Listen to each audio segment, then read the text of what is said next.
Cinema Classics is sponsored by the Gateway Film Center and is produced by John DeSando and Johnny DiLoretto. Listen to shows online at wcbe.org. I'm Johnny DiLoretto. I'm John DeSando. This is Cinema Classics. One of cinema's classic filmmakers is the great David Cronenberg. Yeah. Still working. Yep. Don't hear much from him anymore. I think recently he directed a movie called Maps to the Stars. I don't know. Among other things. But his kid is now directing films, and he's come bursting out of the gate with this movie called Possessor. Yeah, and I wonder if you can see the bloodline in this.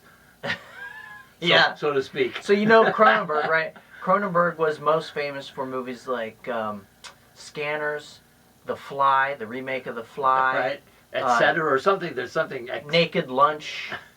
Existenz. Existenz. That's the one. These are weird movies. Videodrome. You remember the movie where James Woods reaches into his stomach to put a VHS tape in there? No, I don't remember that, but you would. Yes, of course I do. It's a great classic horror. Anyway, I'm sure David is not happy about our spending 2 minutes talking about his dad. Brandon. Oh, Brandon. Well, listen, that's a small price to pay because you can't talk about this kid or this film without thinking about his father's work. Otherwise, he could have changed his name.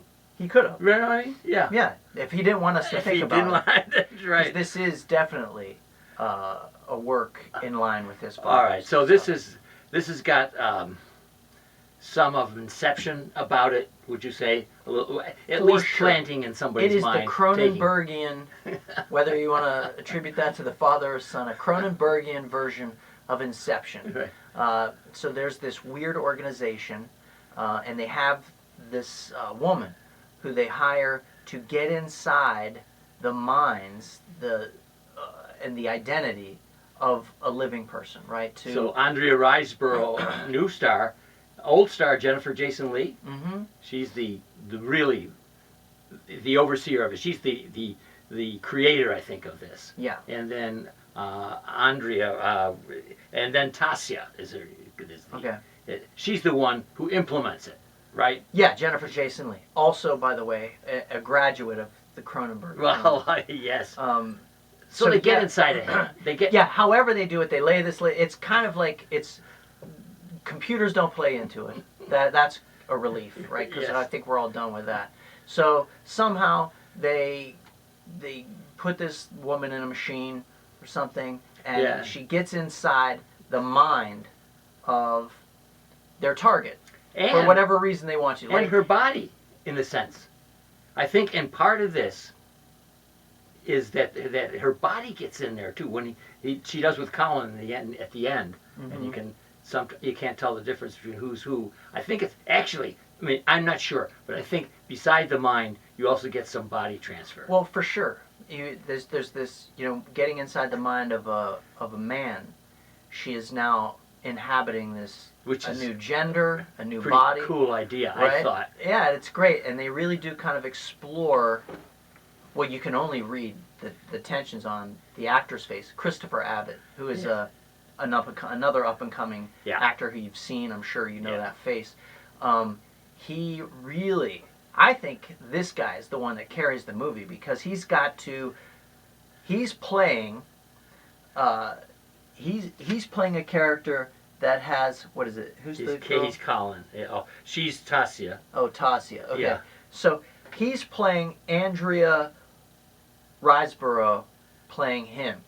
Yes. You know what I mean? Yes, yes. So he's got this like befuddled / competent look on his face. He's got to like register all these emotions, not just the emotions of his character, but hers as well. Well, look at these characters are impelled to assassinate. That's the point.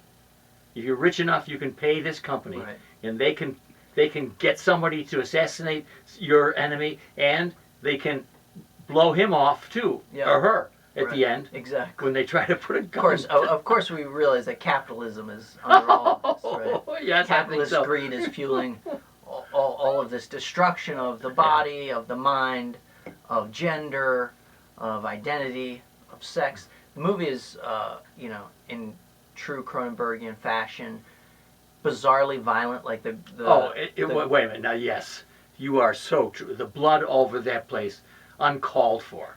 Way, way too much. Really? Well, No, so wait this a is- minute. Now this here's is the the thing. tradition. Okay, the thing is, they've got a gun Mm-hmm. to do the job. Okay. At some point, they decide to use a steak knife. Yes, she does that. Oh yes, I know. Right, and that is a wonderful little twist. Like, she could do this really easily, Yes, because yeah, and you know, what is that saying about maybe the repressed aggression that women deal with, you know, Okay. and navigating a male world, or being a part of a system where their identity is suppressed, yes. you know. And so what she wants to do is carve her existence into the world. She won't just use the gun, which is a male symbol. She uses the Very, knife. very nicely done. You may remember the first Because scene. the knife opens things. Thank you. You might say the knife is phallic, but Yeah. the knife opens the body in a way that's Listen, feminine. all I can do is remember that opening scene with all the ladies in their blue outfits, and the one lady comes to Oh, yeah. assassinate that porky guy, Yeah. and she does not use a gun, right? No. She uses a knife as Right. well. She also uses, because it's her. It's the same character inside of her. Yes, I know. Yeah. So look, Possessor. I would suggest going back and looking at some of Cronenberg's films. Yes. In order to really kind of feel where this kid is coming from. I think he does his dad proud here. Yeah, I think, and another thing I think here is that you don't need to refer to Inception just to be amused by the fact that it has some of the same ideas, because I think it's more linear. Yeah. And I think it's actually a simpler plot. It is. It is. It does get a little confusing, but it wouldn't hurt to go back and look at No, Inception. too. it's fun. But Look, go look at Existenz and Inception, and then visit this movie, and I think you'll be all the richer. it's called Possessor. Possessor. It's very likely to possess your mind for a while after you've seen it. Can't say that about a lot of movies.